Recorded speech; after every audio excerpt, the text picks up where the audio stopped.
नमस्ते बच्चों।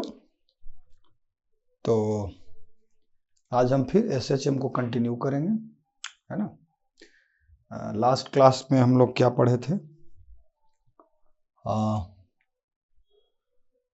Displacement as a function of time derive किए थे equation, velocity as a function of time, फिर acceleration as a function of time, फिर velocity as a function of displacement और acceleration as a function of displacement तो हम लोगों को पता ही था। फिर energy, kinetic energy, potential energy, इन सब को हम लोग टाइम के फंक्शन में और डिस्प्लेसमेंट के फंक्शन में आज डिस्कस करेंगे। फिर कॉम्बिनेशन ऑफ एसएचएम आज हम लोग डिस्कस करेंगे, ठीक है। जैसे एक से अधिक रीस्टोरिंग फोर्स अगर लग रहा है किसी एक पार्टिकल के ऊपर, तो उसका मोशन कैसा हो। हम लोग यहाँ मोशन का ही स्टडी कर रहे हैं, तो ये दिमाग को ज़्यादा उलझाना नहीं है कि ये कुछ अलग टाइप का हो रहा है। मोशन का स्टडी कर रहे हैं हम लोग। यहाँ भी पार्टिकल का पोजीशन, वेलोसिटी, एक्सीलरेशन, ये हो गया कैनेमेटिकल। अगर कैनेमेटिक्स में जो हम लोग कैलकुलेट करते थे पोजीशन क्या होगा पर्टिकुलर टाइम पे, वेलोसिटी क्या होगा, एक्सीलरेशन क्या होगा, है ना।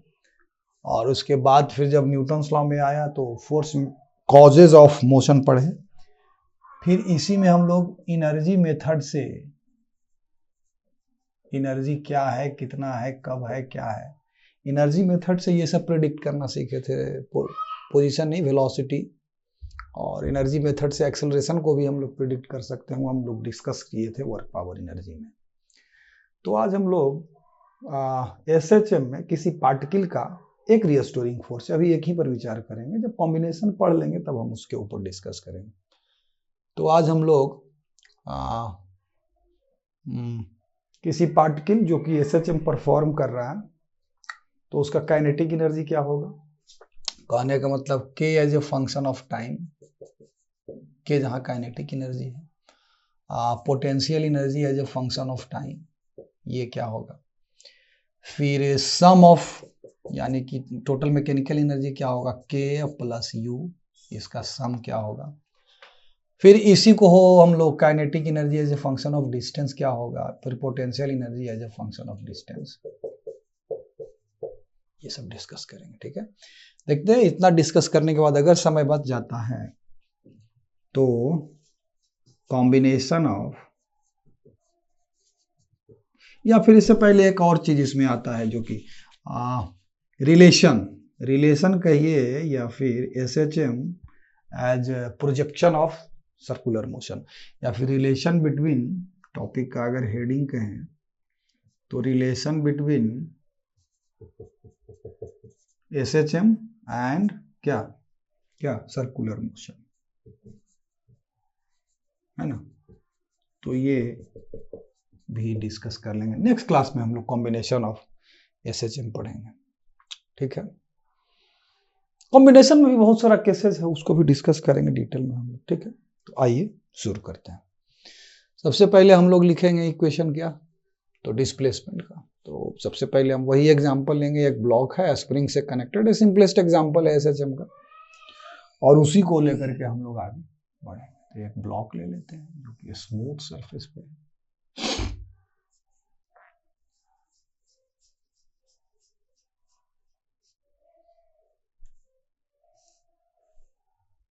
ये M हो गया, ये K हो गया, ठीक। अब किसी टाइम t पर अगर ये मीन पोजीशन है हमारा, अगर ये क्या है हमारा मीन पोजीशन है, ये जो पोजीशन हमारा क्या है, मीन कहिए, मीन पोजीशन, जहां पर नेट फोर्स 0 होता है उसको मीन। तो x as a function of time क्या होगा, क्या लास्ट क्लास में डिस्कस किए थे। मान के चलेंगे हम लोग यहाँ कि एट t बराबर 0 जो वो ब्लॉक है उसको एक पार्टिकल की तरह आप ट्रीट कीजिए। तो जो ब्लॉक है वो t बराबर 0 पर कहाँ है, मीन पोजीशन पे है, और ये जा किधर रहा है अभी, तो राइट साइड मान करके चलिएगा। क्या मान के चलिएगा बेटा, राइट साइड जा रहा है। ठीक, तो x बराबर क्या हम लिखेंगे, a sin ओमेगा टी, है ना, किसी टाइम t पर, t बराबर 0 पर देखिए मीन पोजीशन पे है, और t जैसे जैसे बढ़ेगा x का वैल्यू भी क्या आएगा, अभी पॉजिटिव आएगा, यानी कि राइट साइड जा रहा है। ऐसे भी समझ सकते हैं dx बाई dt करेंगे तो a omega cos omega t, t बढ़ेगा पॉजिटिव आएगा, cos ओमेगा t का वैल्यू 0 to π/2 तक के लिए पॉजिटिव आता है। ठीक है, अब हमको सबसे पहले कैलकुलेट करना है इसका potential energy as a function of time.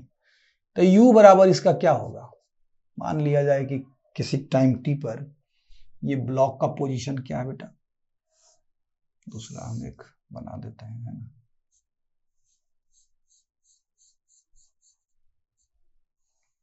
यहां है पोजीशन ब्लॉक का, कहां है, ये x डिस्टेंस आ गया। ठीक है, तो इस वक्त अभी इसका पोटेंशियल एनर्जी क्या होगा, तो क्या लिखेंगे, u is equal to half k x square, spring का इलास्टिक पोटेंशियल एनर्जी जो है वही है ना। ग्रेविटेशनल पोटेंशियल एनर्जी तो हर जगह कांस्टेंट है, तो इसलिए उसको हम कंसीडर नहीं किए। और मान लो तुम अगर इतना दिमाग ही लगा रहे हो तो मान लो कि रेफरेंस जो है, रेफरेंस पोटेंशियल एनर्जी सरफेस पे ही 0 मान लो, तो सरफेस पे तो 0 ही रहेगा हर जगह gravitational potential energy, half k x square. अब देखो अगर इस x का वैल्यू यहां से लेकर के हम इस इक्वेशन में प्लग इन कर दें तो x का वैल्यू क्या आएगा, a साइन ओमेगा टी का स्क्वायर। इसको थोड़ा सा अगर हम लोग सिंप्लीफाई करें तो हाफ 1/2 हाफ के a स्क्वायर और साइन स्क्वायर ओमेगा टी, ये क्या हो गया हमारा, elastic potential energy of the particle performing SHM. कोई दिक्कत यहां तक है तो पूछिए। तो ये तो हमारा equation potential energy as a function of time हमने निकाल दिया। Potential energy as a function of displacement भी यहाँ निकला हुआ है, इसको भी आप अगर अंडरलाइन करना चाहें तो कर सकते हैं। क्लियर। अब kinetic energy as a function of, तो सबसे पहले काइनेटिक एनर्जी के लिए अगर k कहें तो क्या होगा, equation half m v square. Clear. अब भी हमको पता है v का वैल्यू कितना होता है बेटा, v का वैल्यू, तो v का वैल्यू हमारा हो जाता है, लास्ट क्लास में हम डिस्कस किए थे, v इज इक्वल टू हो जाएगा omega A cos omega t. तो लिखेंगे यहां पर, देखो ना यहाँ dx डॉट, डॉट का मतलब बेटा इसको टाइम के रिस्पेक्ट में एक डॉट दिए हैं तो टाइम के रिस्पेक्ट में एक बार डिफरेंशिएट कर दिए। ठीक है, तो ये हमारा हो गया v बराबर omega A cos omega t. अब इसको कैलकुलेट करेंगे हम लोग, है ना, तो half m omega square A square cos square omega t. Clear. ये क्या हो गया हमारा, काइनेटिक एनर्जी पार्टिकल का, है ना, किस पार्टिकल का, परफॉर्मिंग एसएचएम। ठीक है। अब अगर आप कहेंगे कि भाई दोनों का सम टोटल मैकेनिकल एनर्जी क्या होगा, तो जरा दोनों का सम कर लीजिए आप। ई से अगर हम टोटल मैकेनिकल एनर्जी को रिप्रेजेंट करें बच्चा, तो के प्लस यू, तो के कितना है, ये रहा m omega square A square cos square half m omega square A square sine square omega t. देखो तो half m omega square A square, इसको कॉमन ले लो आप, अंदर बचेगा cos square omega t plus sine square omega t. याद करो साइन स्क्वायर थीटा, ये हमारा आइडेंटिटी है बेटा, ट्रिगोनोमेट्रिकल आइडेंटिटी हम ट्रिगोनोमेट्री में पढ़ाए हैं। तो इसका वैल्यू क्या आता है, 1 आता है, तो इसका प्लस इसका सम क्या हो जाएगा, 1, तो यही हो जाएगा, जो कि क्या है, जरा ध्यान देना इसके ऊपर। Total mechanical energy of this block को हम पार्टिकल बोल रहे हैं, यहाँ पर पॉइंट समझ के ही चलना। तो दिस ब्लॉक इज क्या है, कांस्टेंट है, देखो ना, m कांस्टेंट, ओमेगा दिए हुए, स्प्रिंग के लिए ओमेगा कांस्टेंट, ये एम्पलीट्यूड दिए हुए, SHM के लिए कांस्टेंट। तो टोटल मैकेनिकल एनर्जी इसका क्या है, कांस्टेंट। क्लियर है, सेट है मामला। अब देखो इसमें थोड़ा सा हम लोग एक एक करके जरा सा इसमें इसको अब थोड़ा सा अरे मेमोराइज रखना, जैसे ही तो तुमको याद ही होगा, वर्क पावर एनर्जी में भी पढ़ाए थे। इसको याद रख सकते हो, इसको याद रख सकते हो, फिर इसको भी याद रखना कि टोटल मैकेनिकल एनर्जी। इसका बड़ा यूज है बेटा, ये जो इक्वेशन है इसका हम आगे चल के यूज करेंगे। वो यूज क्या करेंगे कि चूंकि टोटल में अगर कोई डिसिपेशन इफेक्ट नहीं हो तो total mechanical energy of this particle remains क्या, कांस्टेंट। ठीक है, तो उससे हम इक्वेशन ऑफ SHM निकाल लेते हैं। जरा सा इसका यूज हम दिखा देते हैं, बड़ा बेहतरीन यूज है, जो कि इसका हम यूज भी करेंगे। देखो इसको आप इसका यूज क्या है दिखा देते हैं। जैसे इसी पार्टिकल का लो कि x डिस्टेंस पर है, तो इसका टोटल मैकेनिकल एनर्जी उस वक्त क्या है, half kx square plus half m v square. मान लेते हैं कि ये आगे ही जा रहा है अभी v वेलोसिटी से, और ये मीन पोजीशन से x डिस्टेंस पर है, तो टोटल मैकेनिकल एनर्जी इसका क्या हो जाएगा, ये हो जाएगा। अब अभी हम प्रूफ किया कि टोटल मैकेनिकल एनर्जी जो इस पार्टिकल का होगा। अब एक पर्टिकुलर इस सिचुएशन के लिए हम ये दिखा रहे हैं, किसी भी सिचुएशन में अगर SHM परफॉर्म कर रहा है पार्टिकल, और अगर क्वेश्चन में दे दिया है कि SHM आप साबित करिए, तो ये भी तरीका है कि टोटल मैकेनिकल एनर्जी क्या कर दो, कैलकुलेट करो at any particular time t। अब चूंकि E अगर SHM परफॉर्म कर रहा है तो क्या आना चाहिए, E क्या आना चाहिए, कांस्टेंट। तो अब इसको क्या करो कि टाइम के साथ डिफरेंशिएट कर दो इसको, E को। तो E डॉट जब हम करेंगे, क्या करेंगे, E डॉट जब हम करेंगे तो ये क्या हो जाएगा, हाफ के तो कांस्टेंट है, x का क्या हो जाएगा 2x इंटू x डॉट हो जाएगा। कोई दिक्कत, इसको डिफरेंशिएट किया टाइम के साथ, प्लस हाफ m तो कांस्टेंट अब इंटू 2v, और v के ऊपर एक डॉट लगा दिया। ये बराबर क्या, 0। चूंकि टोटल मैकेनिकल एनर्जी क्या है, कांस्टेंट है, तो इसको जब हम टाइम के रेस्पेक्ट में डिफरेंशिएट करेंगे तो इसका वैल्यू क्या आना चाहिए, 0। अरे भाई d अगर c कोई कांस्टेंट है तो dc बाई dt बराबर क्या होता है, 0। तो वही हो गया। अब देखो ये क्या हो जाएगा, हाफ के तक 2 से तो 2 खत्म हो गया, तक के x डॉट प्लस m भी इंटू भी डॉट बराबर 0। अब देखो x डॉट भी तो भी ही है ना, यहाँ भी है, भी कॉमन लेके उस तरफ कर दो, तो क्या हो जाएगा, ये के एक्स प्लस एम भी डॉट बराबर 0। अब भी डॉट क्या है, dv बाई dt, यानी कि एक्सेलरेशन। तो देखो हमारा यहाँ से क्या आ जाएगा, दिस इंप्लाइज ma प्लस के एक्स बराबर 0। यानी कि यहां से अगर कहोगे तो a बराबर माइनस के बटा m इंटू एक्स। यही तो SHM का इक्वेशन है। जब फोर्स मेथड हम लगाए थे तो यही इक्वेशन तो आया था इस पार्टिकल का जो SHM परफॉर्म कर रहा है। तो ये जो कंसेप्ट है, ये एक टेक्निक है, एक मेथड है, किसी पार्टिकल का जो मोशन परफॉर्म कर रहा है उसको SHM प्रूफ करने का। अगर ये रिलेशन नहीं आता ये करने के बाद तो हम क्या बोलते कि पार्टिकल SHM परफॉर्म नहीं कर रहा है। बात समझ में आई इसमें। अब हम एक एक करके समझेंगे बेटा इसका ग्राफ, जैसे displacement versus time graph. Light of on आज हो रहा है, थोड़ा सा डिस्टर्बेंस है इसलिए थोड़ा सा। अब हम displacement as a function of time, velocity as a function of time, इस सब का एक एक करके इक्वेशन लिखेंगे और थोड़ा सा उसका ग्राफ देखते हैं। मन में आ जाएगी, कभी कभी पूछ देता है, या स्टूडेंट लोग भी पूछ रहा था कि सर जी अब ग्राफ हुआ ऐसे नहीं बताया, तो ग्राफ थोड़ा सा डिस्कस कर लेते हैं, उसमें कौन सी बड़ी बात है। चलो इस पर कुछ सवाल लेंगे हम, IIT का सब्जेक्टिव पेपर का भी हम इस पर क्वेश्चन लेंगे। टेंशन नहीं लेना आप लोगों को, पूरा ध्यान पूर्वक कलम कॉपी ले करके बैठिए, ठीक है।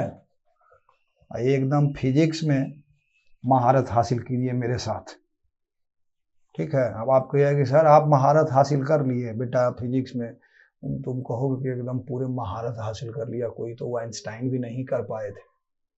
एच सी वर्मा सर भी बोलते हैं कि भाई सब तो समझ गए, लेकिन ये थियोरी ऑफ रिलेटिविटी हमको थोड़ा सा गड़बड़ा जाता है, तो सब महारत थोड़े ना हासिल कर लेगा। ठीक है, चलिए सबसे पहला इक्वेशन हमारा क्या था बेटा, x is equal to a sine omega t. तो x वर्सेस t ग्राफ हम लोग इसका ड्रॉ करते हैं। ठीक है, चलो ठीक है भैया, x वर्सेस t ग्राफ जब हम लोग इसका खींचेंगे बेटा,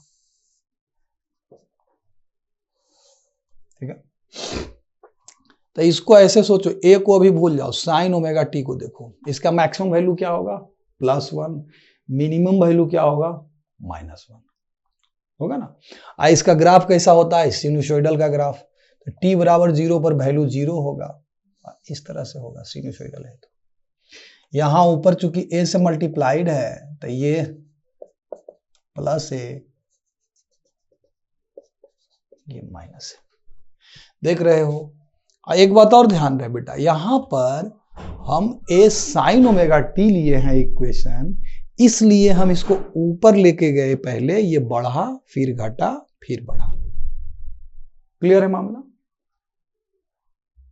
हाँ? अब आप कहोगे इसमें से हम कैसे पता करें सर कि कहां कहां एक्सट्रीम पोजीशंस है।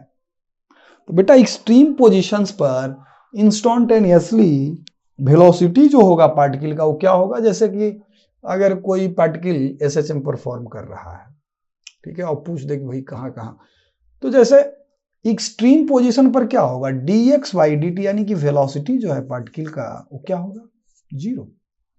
x वर्सेस t ग्राफ अगर दिया हुआ है तो dx/dt इसमें क्या बताएगा, स्लोप। स्लोप इस ग्राफ में कहां कहां 0 है, देखो इस पॉइंट पर, देखो ना यहाँ टेंजेंट खींचो, इस पॉइंट पर यहाँ टेंजेंट खींचो, पॉजिटिव x एक्सिस के साथ, यहाँ टाइम है हॉरिजॉन्टल लाइन पे, तो टाइम एक्सिस के साथ जो ये एंटी क्लॉकवाइज डायरेक्शन में जो एंगल बना रहा है क्या है, इसका 0, इसका 0, यानी कि इस पॉइंट पर और इस पॉइंट पर क्या होगा, वेलोसिटी क्या होगा 0। ठीक है, तो इंस्टेंटेनियसली इस पॉइंट पर रेस्ट में रहेगा पार्टिकल, और इसको हम लोग क्या बोलते हैं, एक्सट्रीम पोजीशंस बोलते हैं। क्लियर? अब दूसरा ग्राफ हम लोग देखेंगे, इसी में, इस ग्राफ को रहने दो आप, दूसरा इसको आप एक बार अगर डिफरेंशिएट कर दिए तो x डॉट हमारा हो जाएगा a omega cos omega T. ये भी इंक्रीजिंग फंक्शन है 0 से π/2। अगर इसका ग्राफ हमको आप कहिएगा time velocity versus time graph, तो देखो यहां पर क्या हो रहा है, t बराबर 0 पर cos ओमेगा टी का वैल्यू क्या होगा 1, तो 1 होगा, यानी कि ये कहां से शुरू करेगा, यहीं से शुरू करेगा ग्राफ, मैक्सिमम वैल्यू से। आइए आगे देखो क्या होगा, बताओ, 1 से शुरू करेगा और ये क्या होगा, धीरे धीरे घटेगा। क्लियर? 0 से 2π तक के लिए हम ये कर रहे हैं। ठीक है, ठीक है, तो t बराबर 0 पर वेलोसिटी क्या होगा a ओमेगा, और यहां फिर क्या होगा माइनस ओमेगा है। और आप कहिएगा कि सर ये आप कैसे पता लगा लिए कि ये घटेगा, तो बस यहां देखो आप, t बराबर 0 पर वेलोसिटी क्या होगा +a ओमेगा, t बराबर 0 पर ये मीन पोजीशन पे हो जा रहा है। आगे आगे जैसे जैसे ये बढ़ेगा बेटा, इसका वेलोसिटी का जो डायरेक्शन है वो तो रहेगा आगे, लेकिन धीरे धीरे मैग्नीट्यूड इसका क्या होगा, घटेगा। देखो यहाँ घट रहा है धीरे धीरे, कोसिनुसोइडली ये घट रहा है, घटते घटते यहाँ पे क्या है, मैग्नीट्यूड क्या है 0। ये कौन सा पोजीशन है, ये वाला जो पॉइंट है कहाँ है, ये राइट एक्सट्रीम है।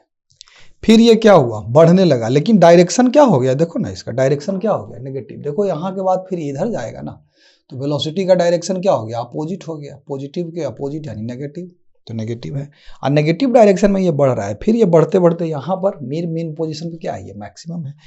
फिर इसके बाद ही घटने लगा, नेगेटिव डायरेक्शन में ही है, ये इधर जा रहा है, लेकिन घट रहा है, घटते घटते फिर इस पॉइंट पे 0 हो गया, फिर ये राइट साइड डायरेक्शन इसका चेंज हुआ, राइट साइड जा रहा है, और उसके बाद इस पॉइंट पर में फिर क्या हुआ, क्या हुआ, मैक्सिमम हो गया। तो ये हमारा वेलोसिटी वर्सेस टाइम ग्राफ हो गया। इसको और आप आगे भी बढ़ा सकते हैं, आप जितना आगे बढ़ाइए, हम सिर्फ 0 से 2 पाई तक के लिए हम दिए हैं, बस बढ़ाते जाइए बढ़ाते जाइए बढ़ाते। बस ध्यान ये देना है कि अगर डिस्प्लेसमेंट का इक्वेशन ये है बेटा, तो हमारा वेलोसिटी का इक्वेशन ये हो जाएगा। अब आप लोग सवाल यहां उठा सकते हैं कि गुरुदेव आनंद कर दिए, जरा सा एक्सेलरेशन का भी हम दिखा देते हैं। ए बराबर क्या होता है, माइनस ओमेगा स्क्वायर ए और साइन स्क्वायर अथी साइन ओमेगा टी। इसका भी फट से आप खींच सकते हैं, देखो ए वर्सेस टाइम, है ना।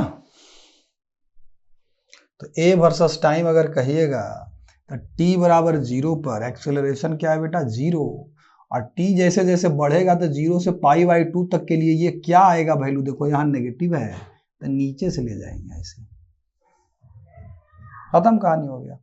ये हमारा हो गया माइनस ओमेगा स्क्वायर ए, और ये हमारा हो गया, देखो ना, मैग्नीट्यूड तो साइन ओमेगा टी बढ़ेगा तो मैग्नीट्यूड तो बढ़ेगा, लेकिन डायरेक्शन क्या है इसका, डिस्प्लेसमेंट का ठीक अपोजिट है। तो देखो यहाँ मैग्नीट्यूड तो बढ़ रहा है बढ़ रहा है बढ़ रहा है, लेकिन साइन क्या है, एक्सेलरेशन का नेगेटिव है। फिर उसके बाद ये कहाँ है, यहाँ पर मैक्सिमम एक्सेलरेशन कहाँ होता है, एक्सट्रीम पोजीशन पे, यहाँ देखो मैक्सिमम एक्सेलरेशन है, फिर मैग्नीट्यूड घटने लगा, फिर घटते घटते मीन पोजीशन पे एक्सेलरेशन क्या है, 0, फिर इसका एक्सेलरेशन का मैग्नीट्यूड बढ़ने लगा, फिर लेफ्ट एक्सट्रीम पे क्या हो गया, मैक्सिमम ओमेगा स्क्वायर है, फिर घटना शुरू हो गया, फिर घटते घटते फिर मीन पोजीशन पे पहुंच गया, ठीक है।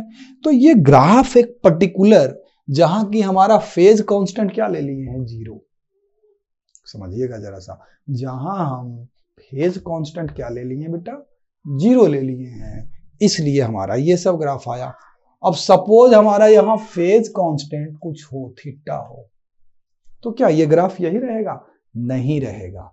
फिर ये जो हम ओरिजिन से ड्रॉ किए वो किसी पर्टिकुलर पॉइंट से स्टार्ट होगा, वो डिपेंड करेगा इस थीटा के ऊपर।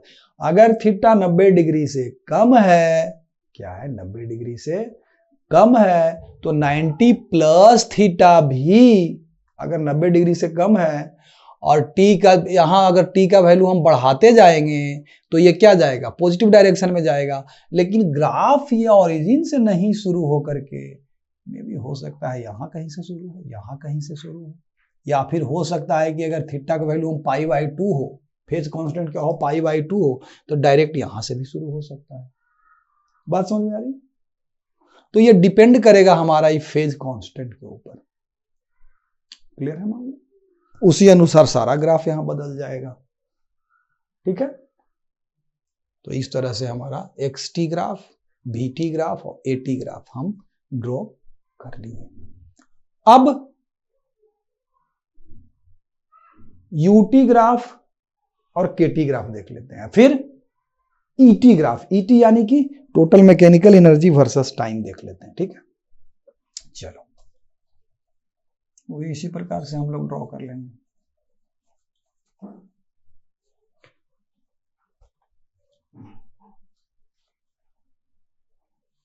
जैसे सबसे पहले हम लोग यूटी ग्राफ देखते हैं। यूटी, यू बराबर क्या था, half M omega square A square और साइन स्क्वायर ओमेगा टी। हम थीटा को 0 लेकर के चल रहे हैं, ये वैल्यू तो constant sign square omega T है। अब बेटा साइन स्क्वायर ओमेगा टी का मैक्सिमम वैल्यू अभी भी क्या होगा, 1 ही होगा। बस एक खेल यहां हो जा रहा है कि इसका वैल्यू कभी नेगेटिव नहीं होगा। तो हम जब आप लोगों को ग्राफ पढ़ा रहे थे कैलकुलस में, तो हम क्या बताए थे, शिफ्टिंग ऑफ ग्राफ, या फिर क्या उसको कहते हैं भाई, हाँ शिफ्टिंग ही कहेंगे। तो इसमें अब हम जब यूटी ग्राफ खींचेंगे बेटा, यू वर्सेस टी ग्राफ, तो देखो टी बराबर 0 पर, ये 0 तो है तो यहीं से ग्राफ शुरू होगा, फिर ये बढ़ेगा, बढ़ते बढ़ते मैक्सिमम कितना जाएगा, 1 पर जाएगा। इसका नहीं पहले सोचते बेटा, इसका ग्राफ सिर्फ सोचो, इसको भूल जाओ पीछे, साइन स्क्वायर ओमेगा टी। बढ़ते बढ़ते ही क्या जाएगा, मैक्सिमम कहाँ जाएगा, 1 पर जाएगा, और मिनिमम ही क्या होगा, 0, यानी कि इस तरह से घूमेगा। नहीं समझ में आई बात? यह नेगेटिव नहीं होगा यू वर्सेस, मतलब साइन स्क्वायर ओमेगा टी कभी नेगेटिव नहीं होगा।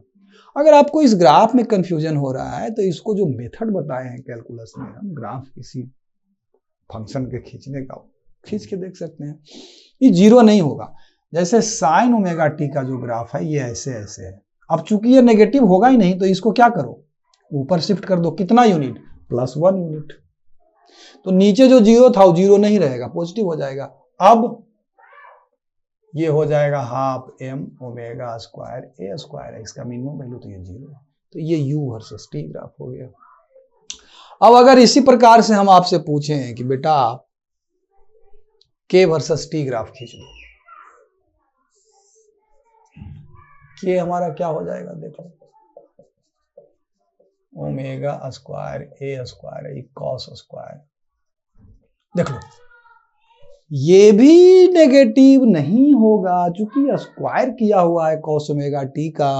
अब t बराबर 0 पर यहाँ वैल्यू मैक्सिमम है तो यहां से ग्राफ को शुरू करेंगे और ये इस तरह से घुमा देंगे हम। क्लियर? ये तो ये देखो थोड़ा सा नीचे हो गया, तो ये हाफ m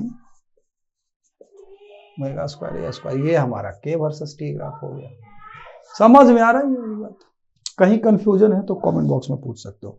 फिर अगर हमसे कहे कि E वर्सेस T ग्राफ बताइए सर, तो ऑब्वियस सी बात है इन दोनों का सम जो है इतने के बराबर है, वो कांस्टेंट है उतना, तो सीधे पैरेलल हो जाएगा टाइम एक्सिस के। ये कितना हो जाएगा, half m omega square a square.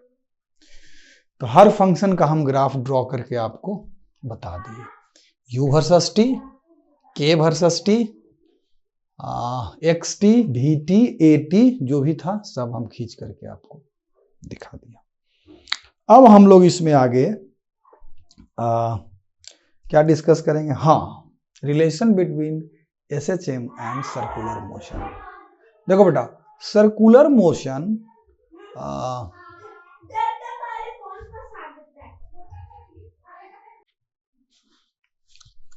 तो बच्चों इससे पहले कि हम लोग relation between circular motion and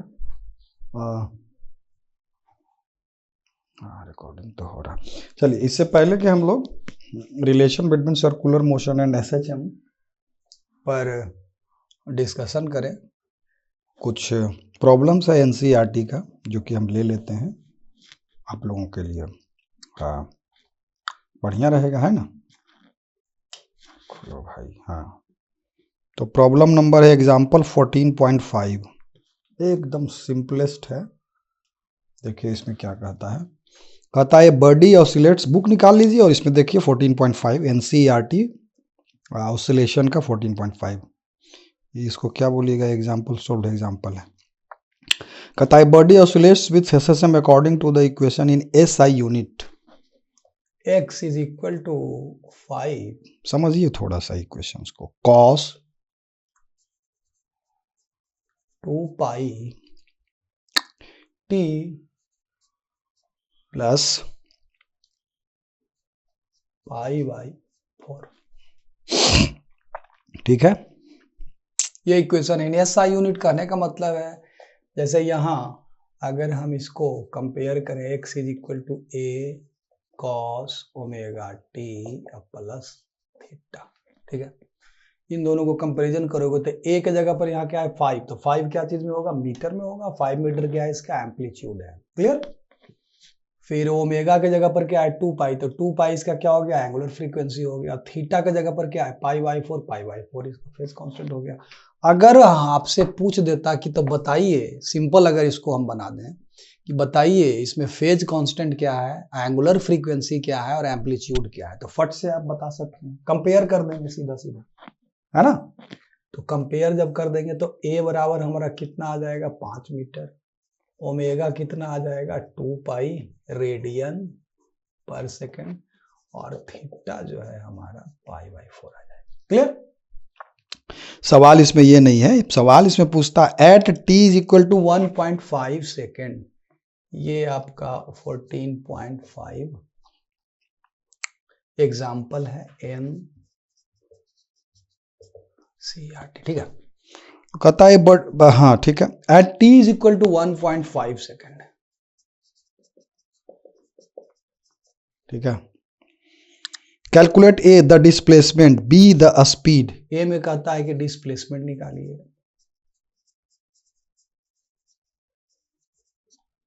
clear. B में कहता है बेटा स्पीड निकालिए,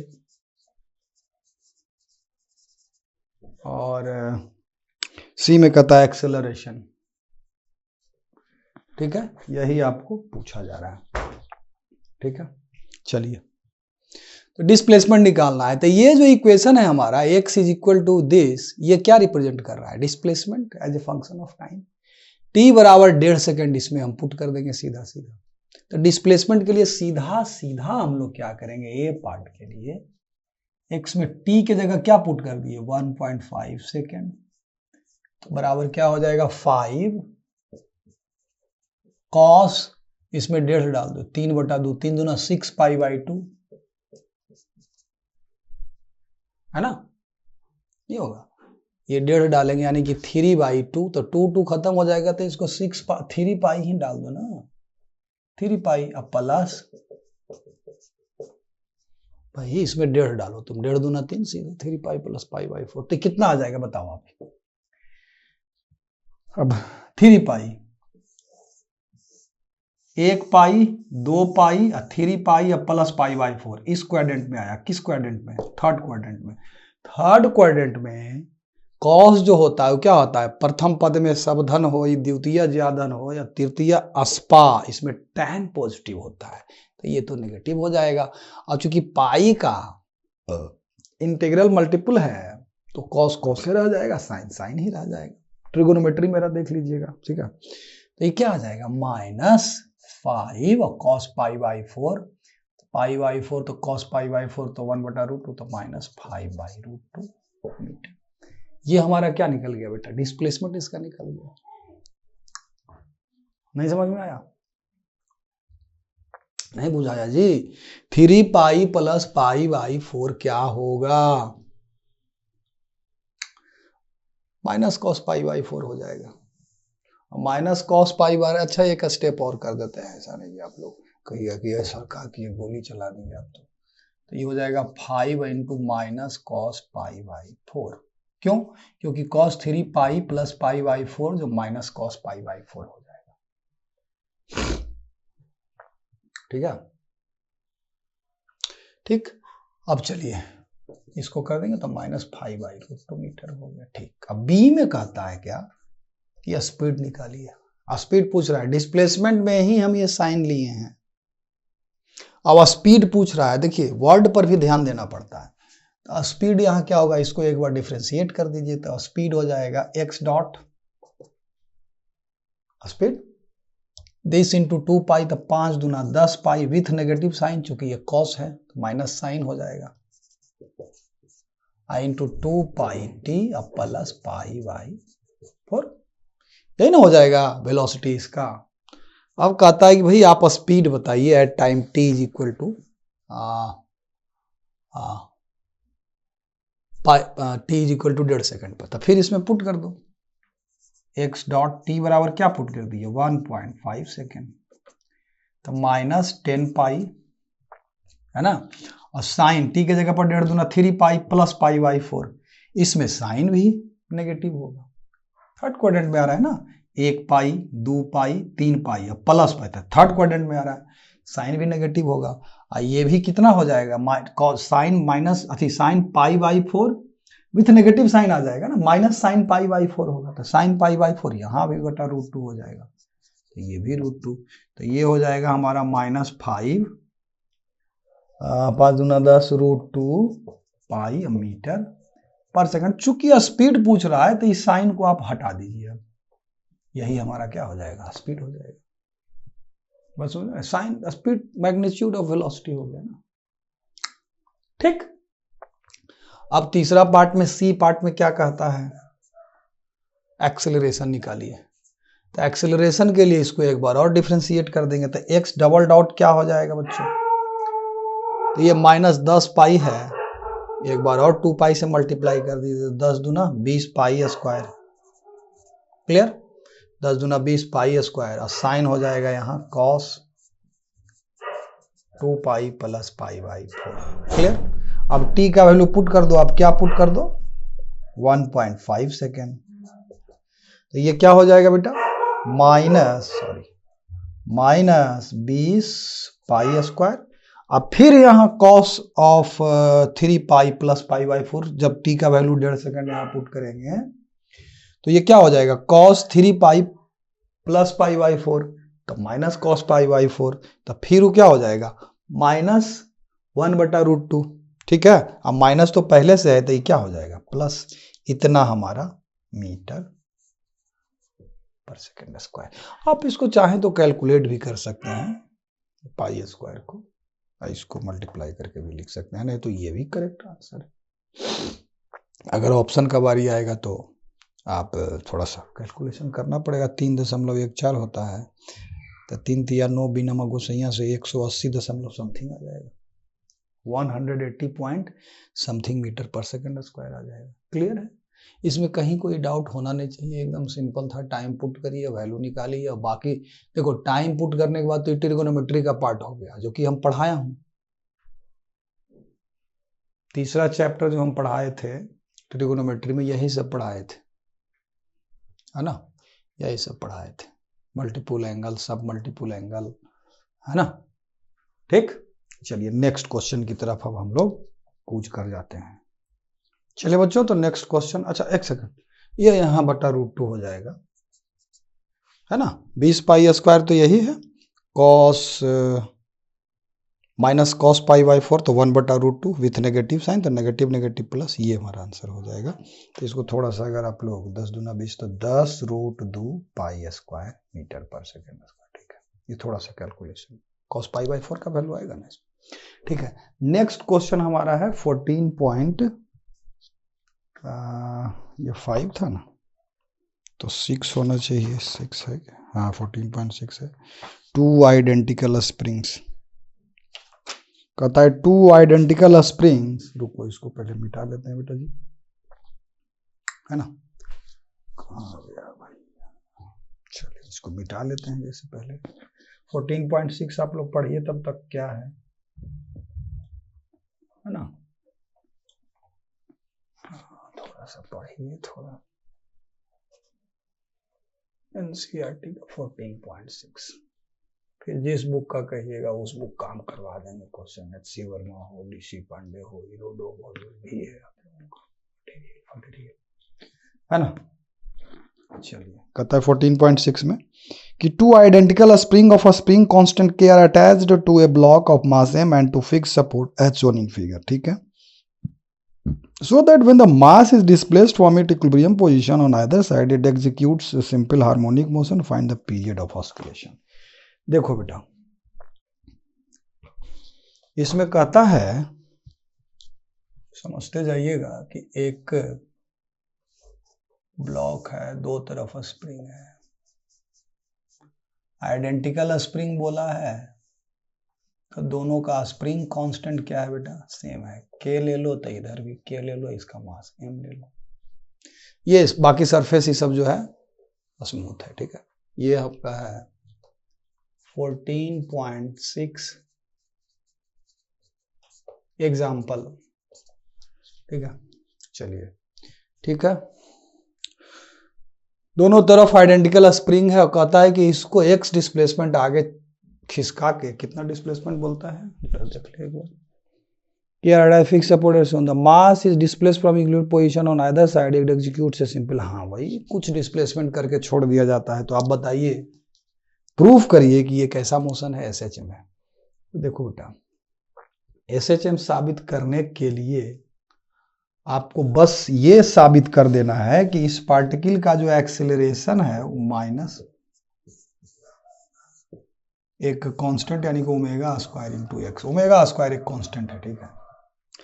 तो ये अगर यहाँ कांस्टेंट ही आप ले लो, यहाँ c लेके चलो, a is equal to minus c x, where c is equal to omega square होता है, ठीक है। ओमेगा जहाँ क्या है, एंगुलर फ्रीक्वेंसी। अगर इस तरह का रिलेशन हम ला देते हैं तो आपने साबित कर दिया कि ये जो मोशन है कैसा है बेटा, इससे चल रहा है। चलो ठीक है, क्लियर। अब हम कल्पना करते हैं कि इस ब्लॉक को, अभी तो इक्विलिब्रियम में है, ये भी रिलैक्स्ड, ये स्प्रिंग भी रिलैक्स्ड और ये स्प्रिंग भी रिलैक्स्ड। रिलैक्स्ड करने का मतलब इलोंगेशन जीरो है, मतलब इलोंगेशन जीरो कहने का मतलब स्प्रिंग अपने नेचुरल लेंथ में है, इलोंगेशन जीरो ना कहिए। चलो अब हम इस ब्लॉक को एक्स राइट साइड शिफ्ट कर देते हैं, तो ये इलोंगेट होगा स्प्रिंग, कुछ ऐसा हो जाएगा। ये यहां है ब्लॉक हमारा, और ये थोड़ा कंप्रेस हो गया है, ये हम इसको, ये भी के, और देखो इसको हमने एक्स से इधर शिफ्ट किया है, इसका मास।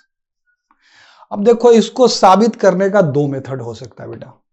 पहला जो अभी जस्ट हम डिस्कस किए, क्या, एनर्जी मेथड, और दूसरा फोर्स मेथड। फोर्स मेथड से पहले करते हैं इसको, ठीक है। किस मेथड से पहले कर लेते हैं, फोर्स मेथड से। फोर्स मेथड यहां आसान रहेगा। मान के चलिए कि जब इधर ही कितना है, एक्स डिस्प्लेस किए हैं, क्या किए हैं, एक्स डिस्प्लेस किए और छोड़ दिए। मान लेते हैं या इधर जा रहा है, आगे जा रहा है, या पीछे जा रहा है। चलो हम मान के चलते हैं पीछे जा रहा है किसी सर्टेन स्पीड v से, क्लियर। या आगे जा रहा है, हमको नहीं पता क्या है, नहीं है। लेकिन एक बात तो तय है कि अगर इसके ऊपर में हम नेट फोर्स निकालें इस ब्लॉक के ऊपर अभी, तो कितना होगा, एक के एक्स, ये जो कंप्रेस हुआ, ये स्प्रिंग लगा रहा होगा लेफ्ट साइड, इसका ये बीडी आप खींच लो। वर्टिकल डायरेक्शन का फोर्स अब नहीं दिखाएंगे, हॉरिजॉन्टल डायरेक्शन। एक फोर्स इधर से लग रहा होगा के एक्स, और ये चूंकि इलोंगेट हुआ है तो ये भी इधर ही लगा रहा होगा, एक फोर्स यहाँ के एक्स। दोनों किधर है, डिस्प्लेसमेंट है पॉजिटिव, लेकिन फोर्स किधर है, नेगेटिव डायरेक्शन में। तो नेट फोर्स अगर इसका हम कहें हम लोग हॉरिजॉन्टल डायरेक्शन में, तो नेट फोर्स क्या हो गया, माइनस 2kx होगा। अब बराबर क्या लिखेंगे बेटा, मास टाइम्स एक्सेलरेशन। बराबर क्या लिखेंगे, mass times acceleration is equal to mass times acceleration. Obvious सी बात है कि a बराबर हमारा यहां क्या आ गया, माइनस 2k बटा m इंटू एक्स, जहां x क्या है, इस ब्लॉक का मीन पोजीशन से डिस्प्लेसमेंट है। क्लियर है बात। तो यहां देखो ना, ये नहीं आ गया उसी फॉर्म में जो अभी हम बोल रहे थे, माइनस सी इंटू एक्स। साबित तो हो गया कि ये क्या ऐसा मोशन परफॉर्म करेगा, एसएचएम परफॉर्म करेगा। आप अगर पूछ दे इसमें कि एंगुलर फ्रीक्वेंसी बता दीजिए, तो सी बराबर क्या बताए थे, ओमेगा स्क्वायर, यानी कि ओमेगा स्क्वायर बराबर हमारा जो है 2k बट्टा m, यानी ओमेगा जो हमारा है यहाँ स्क्वायर रूट के अंदर 2k बटा m। क्लियर। तो ये हमारा एसएचएम परफॉर्म करेगा। अब हम बोले कि भाई दो मेथड हो सकता है, दूसरा मेथड लगाते हैं। ये हुआ फोर्स मेथड, ये क्या हुआ, फोर्स मेथड, ठीक है। ये फोर्स मेथड हुआ हमारा।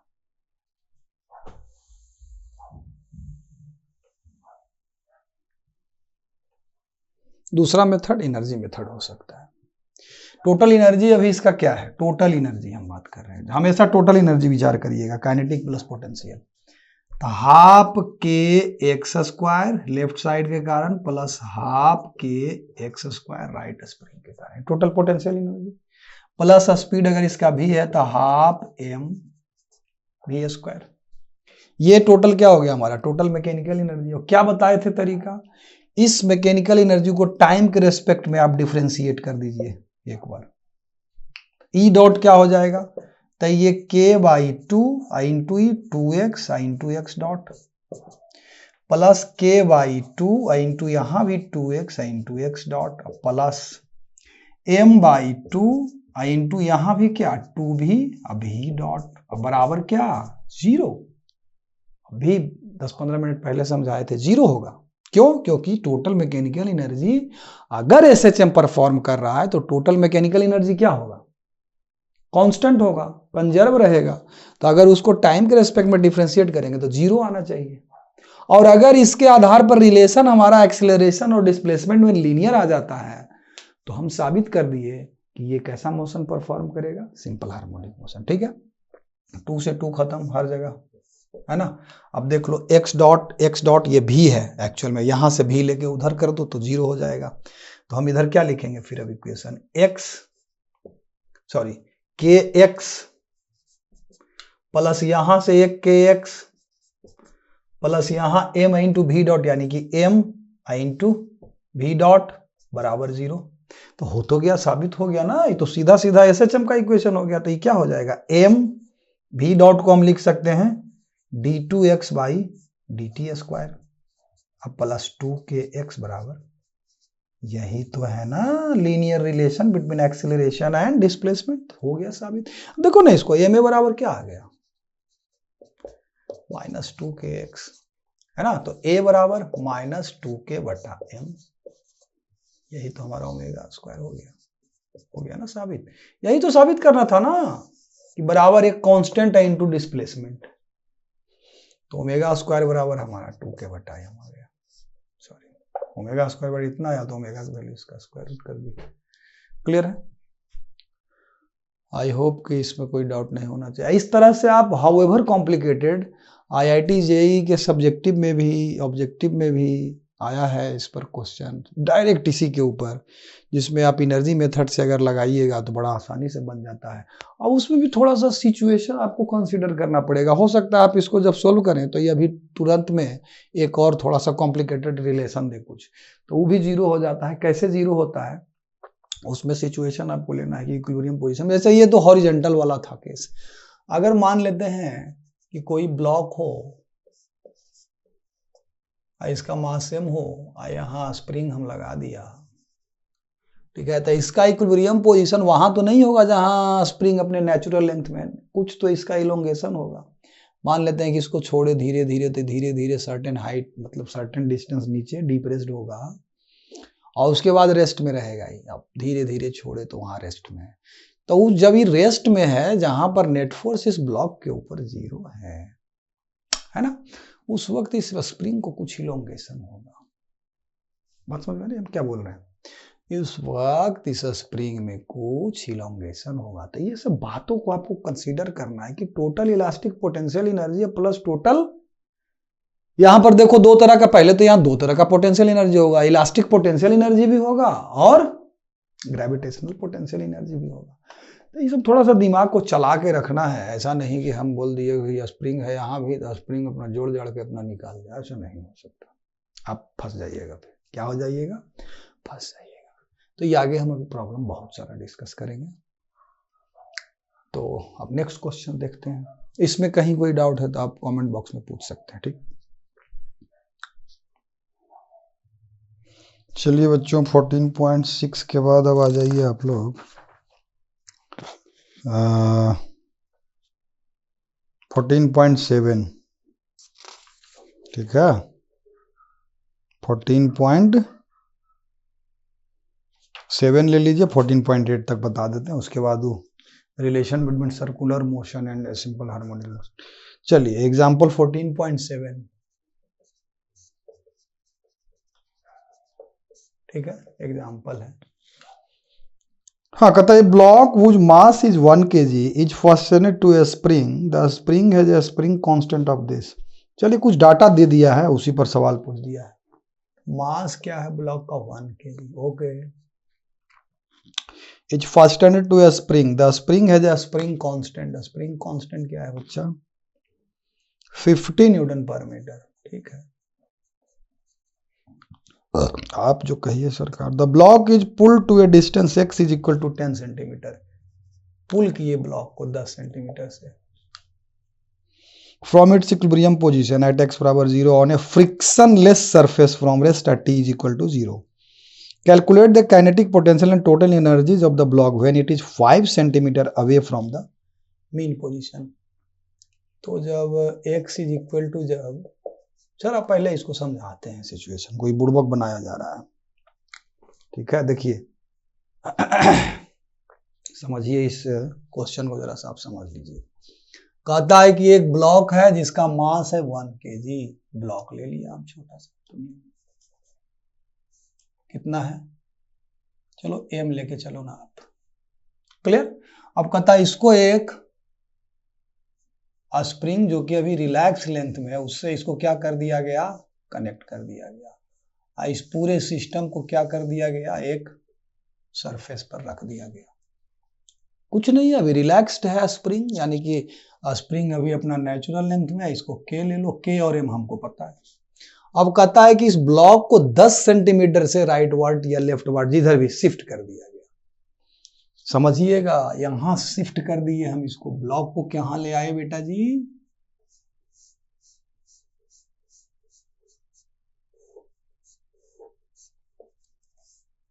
देखिए क्वेश्चन में तो बोला नहीं, अरे भाई लाइट कट गया बेटा, क्वेश्चन में तो बेटा बोला नहीं, ये हमारा x कितना है 10 सेंटीमीटर से इसको शिफ्ट कर दिया इधर। देखो बेटा यहां शिफ्ट किए तो यहां के बाद अब छोड़ेंगे जब, तो ये ब्लॉक इधर जाएगा फिर इधर जाएगा। अगर एनर्जी का डिसिपेशन नहीं हो तो फिर से ब्लॉक कहां आएगा, यहां आएगा। यानी कि मीन पोजीशन से इस ब्लॉक का मैक्सिमम डिस्प्लेसमेंट जो है चल रहा है ना, हाँ ठीक है, मैक्सिमम डिस्प्लेसमेंट जो है बेटा जी इस मीन पोजीशन से इस ब्लॉक का वो क्या है 10 सेंटीमीटर, यानी ये हमारा एक्चुअल में एम्पलीट्यूड है। क्वेश्चन में तो नहीं बोला लेकिन आपको पकड़ना पड़ेगा कि हाँ यही तो एम्पलीट्यूड है, क्लियर है। और मोशन कहां से स्टार्ट हो रहा है जरा ये भी पकड़िएगा, मोशन स्टार्ट हो रहा है राइट एक्सट्रीम से, मान के चलिए राइट एक्सट्रीम से स्टार्ट हो रहा है, ठीक है। कहां से स्टार्ट हो रहा है, राइट एक्सट्रीम से। तो कहता है कि जब वो x बराबर 5 सेंटीमीटर पर है तो उसका काइनेटिक एनर्जी आप बताइए, उसका पोटेंशियल एनर्जी आप बताइए, ये सब आप बताइए, और टोटल एनर्जी उसका बताइए। Very good. जब ये ब्लॉक राइट एक्सट्रीम पर है तो टोटल एनर्जी जो है ब्लॉक का, कहने का मतलब टोटल मैकेनिकल एनर्जी वो कितने के बराबर आएगा, तो हाफ के, यही है ना बेटा जी, हाफ के ए स्क्वायर यहां पर जब है, और दोनों काइनेटिक एनर्जी या प्लस पोटेंशियल एनर्जी का सम होगा, इतने के ही बराबर होगा ना। तो यानी कि हम इसको अगर कैलकुलेट करें तो हाफ इंटू के का वैल्यू कितना है 50 और ए का वैल्यू 0.1 का स्क्वायर, तो ये 25 गुने 0.01 यानी कि 0.25 जूल टोटल मैकेनिकल एनर्जी तो हमारा निकल गया। अगर पूछ रहा था तो देख लेते हैं पूछा है कि नहीं। कैलकुलेट काइनेटिक पोटेंशियल या टोटल एनर्जी, हाँ टोटल एनर्जी तो हमारा निकल गया। अब अगर हमसे कहेगा, देखिए बेटा इसको एक तो आप जो सब इक्वेशन बोले हैं वो यूज करके भी बना सकते हैं, नहीं तो थोड़ा सा अगर दिमाग लगाइएगा तो ऐसे बन जाएगा। ये हमारा निकल गया टोटल मैकेनिकल एनर्जी। अब जब ब्लॉक x बराबर 5 सेंटीमीटर पर है तब हमारा इलास्टिक पोटेंशियल एनर्जी कितना है, जब x का वैल्यू कितना है 5 सेंटीमीटर, तो हाफ के into x square, half into 50 into x का वैल्यू 5 यानी कि 0.05 का स्क्वायर, 25 गुने 5 पचे 25, 25 गुने 10 के पावर यहाँ -4 जूल होगा।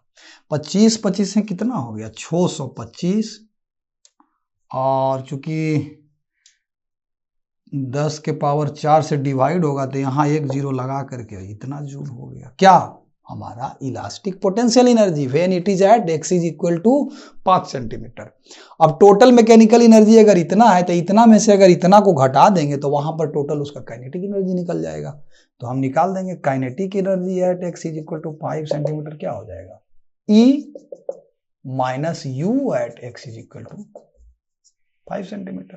तो क्या हो जाएगा, देखो E कितना है 0.25 माइनस 0.625, अब इसको आप कैलकुलेट कर लीजिए। यही हमारा क्या निकल गया बेटा, वहां पर total kinetic energy at x is equal to 5 centimetre पर में।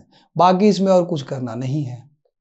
अब आप कहिएगा कि सर ये तो आप तड़ पावर एनर्जी और कंजर्वेशन ऑफ एनर्जी लगा के सब कुछ निकाल दिए, तो आप निकाल कह नहीं सकता, ऐसा थोड़ा ना मेंशन था कि आप ऐसा ही करके बनाइए। अब अगर वो कहेगा कि नहीं भाई ऐसा नहीं होगा, आप ऐसा दूसरा जो SHM वाला जो इक्वेशन डेराइव किए हैं गुरुजी, उसी से आप ऐसे वाला बनाइए, तो ठीक है उसी से बना देते हैं, इसको मिटा देते हैं, समझ में आया ना, उसी से बना देते हैं,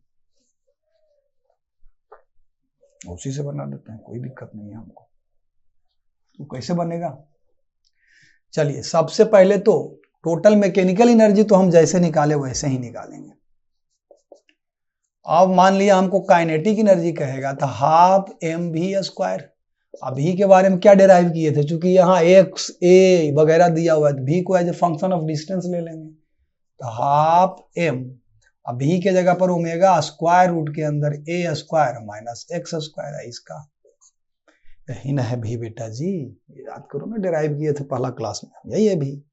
अब आप कहेगा कि सर a पता x पता, ओमेगा कहाँ गया, तो ओमेगा के लिए नहीं बताया था, इस समय क्या होता है k/m का स्क्वायर रूट, k/m तो k यानी कि 50/a का इसका स्क्वायर रूट, 55 तो 5√2, क्या हो गया रेडियन पर सेकंड। अब इसमें सबको पुट कर दीजिए, तो हाफ इंटू 1 इंटू 5√2 का स्क्वायर, 5√2 25 दूना 50, हाँ 5√2 हो जाएगा, तो 5√2 का स्क्वायर है इंटू a² माइनस x², तो a² कितना, तो 0.1 का स्क्वायर माइनस x² तो 0.05 का स्क्वायर। अब इसको आप कैलकुलेट करिए, अब इसमें हम क्या करें भाई, 25 दूना 50/2 तो 25.1 का स्क्वायर माइनस 0.05 का स्क्वायर, वही हो रहा है ना, 25 गुने पॉइंट वही तो आ गया जो हम कैलकुलेट किए थे, वैसे वही तो, एक्सप्रेशंस तो वही है, एक्सप्रेशंस तो वही है ना। तो ये क्या करेंगे, 25 गुने 0.01 माइनस 25 गुने 5 × 25 गुने 10 के पावर -4, देखो ना 0.25 माइनस 0.0625, इसको आप कैलकुलेट कर लेना। अरे भाई नहीं होगा कैलकुलेट, हमको चिढ़ा रहा है, नहीं होगा, 0.0625, 10 में से 5 गया 5, 9 में से 2 गया 7, 14 में से 6 गया 8, 8 5 1 हो जाएगा, तो 1875 जूल हो जाएगा ये, ठीक है। अब आप कहेगा कि सर ये भी निकल गया, काइनेटिक एनर्जी निकल गया, हमारा पोटेंशियल एनर्जी वैसे निकाल दिए, तब सॉरी टोटल मैकेनिकल एनर्जी निकाल दिए, तो वैसे भी पोटेंशियल एनर्जी तो ऐसे निकाल दीजिए ना, हाफ के x² फट से निकल जाएगा। तो ऐसे करिए काम, वैसे करिए, बात तो सब एक ही है, क्योंकि mathematics does not show any partiality, math तो वही है ना, मैथ तो उसी प्रोसेस से चलेगा ना। आप फिजिक्स डिफरेंट अप्लाई करिए, आप फोर्स मेथड लगाइए, एनर्जी मेथड लगाइए, या कुछ और मेथड इजाद कर लीजिए, है ना। एक यूलर्स मेथड होता है, आगे चल के पढ़िएगा, अगर आप लोग फिजिक्स में पराकांड होइएगा तब, तो बात तो वही रह जाएगा, ठीक है। अब इसमें कहीं अगर डाउट है तो आप पूछ सकते हैं, नहीं तो फिर नेक्स्ट क्वेश्चन एक और है अभी, उसको ले लेते हैं, ठीक।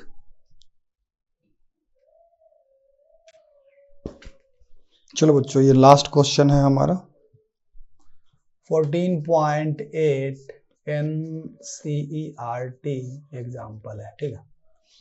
कहता है क्या कि ये 5 kg collar is attach to a spring of a spring constant, अच्छा मास डाटा लिख दे जाओ, 5 kg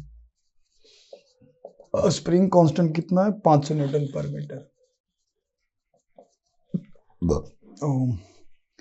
It slides without friction over a horizontal road. The collar is displaced from its equilibrium position by 10 cm, यानी कि amplitude, last question में हम यही तो दिखाए थे, एम्पलीट्यूड दे दिया है। 10 centimetre release, calculate the period of oscillation. A में कहता है T is equal to what, B में कहता है द मैक्सिमम स्पीड, यानी कि V मैक्स जो कि होता है ओमेगा ए, ये क्या होगा, मैक्सिमम एक्सेलरेशन ए मैक्स, तो ये भी तो ओमेगा स्क्वायर ए होता है, बस यही कैलकुलेट करना बेटा। ए तो हमको पता है, ओमेगा पहले कैलकुलेट कर लो, तो ओमेगा फट से कैलकुलेट, देखो इसमें कुछ खास बात है नहीं, के बटा एम, के कितना 500 बटा एम कितना 5, तो इसका स्क्वायर रूट यानी कि 10 रेडियन। अब फटाफट कैलकुलेट करते जाओ। अच्छा हाँ, ओमेगा जब 10 रेडियन पर सेकंड आ गया तो दिस बराबर क्या होता है 2 पाई बाई टी, यानी कि टी बराबर हमारा आ गया 2 पाई बाई 10, यानी कि पाई बाई टी तो निकल गया।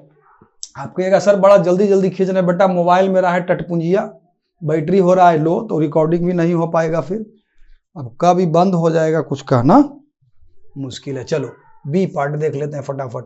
यू या भी मैक्स निकालना था, तो ओमेगा इंटू ए, भी मैक्स हमारा ओमेगा इंटू ए, ओमेगा कितना हम कैलकुलेट किया, ये रहा 10 इंटू 0.1 बराबर 1 मीटर पर second. Maximum speed, maximum acceleration A max omega square है 10 दहें की 100 इंटू ए का वैल्यू 0.1 यानी कि 10 मीटर पर सेकंड स्क्वायर। क्लियर हो गया सब मामला, सेट फिट, ठीक है। नेक्स्ट क्लास में बेटा हम लोग relation between SHM and circular motion, इन दोनों के बीच में रिलेशन को इस्टेब्लिश करेंगे। अरे रिलेशन इस्टेब्लिश क्या करेंगे हम लोग, बस दिखाएंगे कि कैसे सर्कुलर मोशन पर, देखो ना आप लोग थोड़ा सा इस पर विचार करना। जैसे कि देखो, देख लो आप, जैसे ये हमारा एक पार्टिकल है जो सर्कुलर पाथ पे मूव कर रहा है, किसी टाइम टी पर ये यहाँ है, मान लेते हैं कि ये इसका रेडियस कैपिटल ए है। देखो इसका, इस पार्टिकल का जो पोजीशन है, ये इसका प्रोजेक्शन अगर आप इस पर लेंगे या वर्टिकल एक्सिस पर, ये हॉरिजॉन्टल ये वर्टिकल, देखिए इधर क्या हो जाएगा, अगर ये एंगल अभी ओमेगा टी है, मान लेते हैं कि ओमेगा के एंगल वेलोसिटी से एंटी क्लॉकवाइज में रोटेट कर रहा है, तो एक कॉस ओमेगा टी इधर हो जाएगा, होगा ना, इधर क्या हो जाएगा ए साइन ओमेगा टी। देख लो इसका प्रोजेक्शन या तो आप एक्स एक्सिस पे ले लो या वाई एक्सिस पे ले लो, कैसा ये इक्वेशन दे रहा है, एक एसएचएम का इक्वेशन दे रहा है। इसके ऊपर जो प्रोजेक्शन है ये किसी पार्टिकल का डिस्प्लेसमेंट बता रहा है, तो ये हम थोड़ा सा इस्टेब्लिश करेंगे और दिखाएंगे। इसके आधार पर बहुत सारा कुछ इसमें सुविधा ये हो जाता है कि दो एसएचएम को कंबाइन करने में ये मेथड थोड़ा सा ज़्यादा कारगर आपको लगेगा, फेजर मेथड, जो कि हम समझाएंगे आगे। तो नेक्स्ट क्लास में यही सब डिस्कस करेंगे। नेक्स्ट क्लास में थ्योरी कंप्लीट कर देंगे, फिर आगे 2-3 क्लास सब्जेक्टिव ऑब्जेक्टिव ये सब आईआईटी वगैरह का क्वेश्चन डिस्कस करेंगे। Thank you very much. आज लाइट थोड़ा डिस्टर्ब रहा, ठीक है, थैंक यू।